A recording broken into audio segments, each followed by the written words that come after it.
이건 너무 좋아서 저는 이제 이게 세 번째 읽고 있는 거거든요. 이 책이 진짜 술술 읽혀서 벌써 다 읽은 분들이 많아요. 어떤 리뷰의 뒷부분인데 제가 읽어볼게요. 뜬구름 잡는 소리가 없다. 모두 현실적이고 치열하다. 그리고 진짜 나를 보는 연습을 하게 된다. 이거는 진짜 읽으시면서 좀 소름 돋으실 거예요. 우리는 허세를 부려서라도 자신만만한 모습을 보여주려고 애쓰지만 이는 쉽게 부서질 자신감이다. 요즘에 이런 거 좀 많죠. 실패 경험은 자신감을 무너뜨리기 때문에 어떤 경우에도 실패를 인정하면 안 된다고 가르친다. 억지로 꾸며서라도 자존감을 얻으려고 했듯이 자신감을 키울 때도 마찬가지다. 자신감을 자기 내면에서 찾지 않고 외부에서 찾는 실수를 저지른다. 이렇게 인위적으로 만들어내는 자존감, 가짜 자존감이죠. 현실에 근거하지 않기 때문에 언제라도 무너지기 마련이다. 자존감은 부산물로서 따라오는 거예요. 자연히 우러나는 감정인데도 노력해서 그 느낌을 만들어야 한다고 강조하는 데 문제가 있다. 그러니까 어떤 행동을 해서 어떤 도전을 해서 자존감이 올라가야 되는데 우리는 어때요? 자존감을 일단 올리자요. 그래서 외적 동기를 막 퍼부어 넣죠. 그래서 안 된다. 그래서 문제 해결이 하나도 안 됐고 자존감이 높아지면 좋아져야 되는데 실제로 가짜 자존감이 올라갔기 때문에 좋아진 게 없던 거예요. 어떤 일을 앞두고 식은 죽 먹기라고 매일 다짐하며 과도하게 자신감을 부풀리는 것은 그 일이 너무 쉬우니 애써 노력하지 않아도 좋다고 뇌에 신호를 보내는 것과 같다. 뇌를 속이는 거죠. 잘못된 방향으로. 그렇죠? 하지만 그러다가 현실의 벽에 맞닥뜨리는 순간 우리는 어쩔 줄 모르고 당황하게 된다.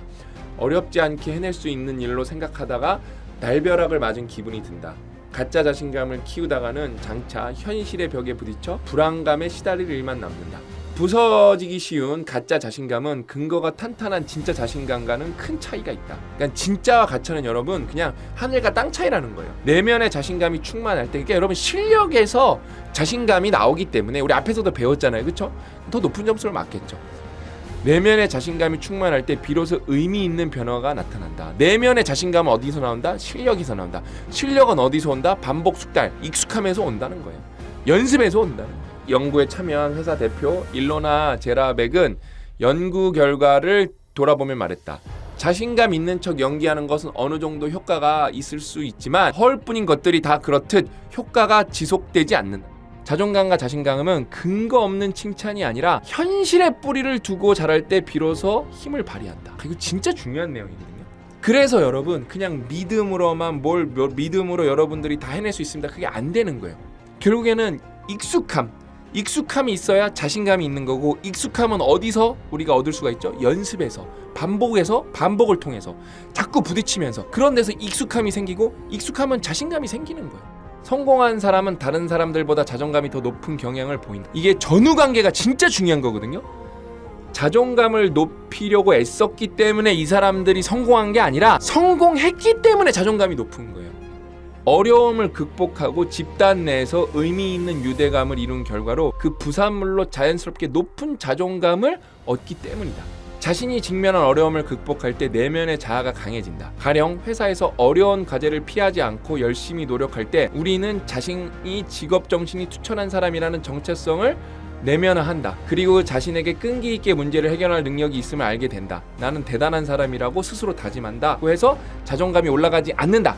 실제로 과제를 완수하고 그 과정에서 사람들과 강한 유대감을 쌓을 때 자존감이 올라간다는 거예요. 그러니까 실제로 자존감을 올리려면 어떻게 돼? 작은 것들을 자꾸 해내봐야 돼요.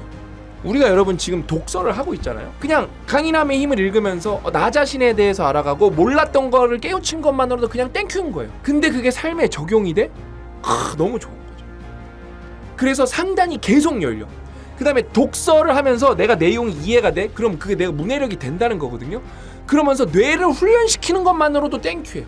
그러면서 내가 어려운 책을 읽어나가면서 그거를 이게 힘들지만 그걸 자꾸 정복해내? 그럼 자존감이 올라간다니까요.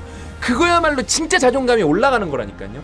여러분 강인함의 힘은 진짜 대국민 필독서고 술술 읽히고 레퍼런스가 너무 탄탄하고 진짜로 깊이가 있어. 실행 강론이 디테일이 너무 좋아요.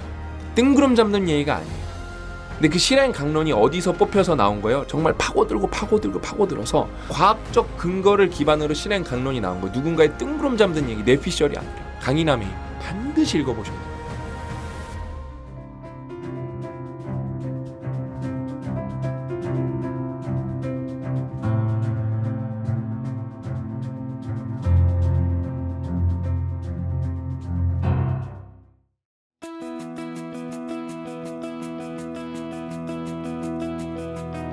감사합니다.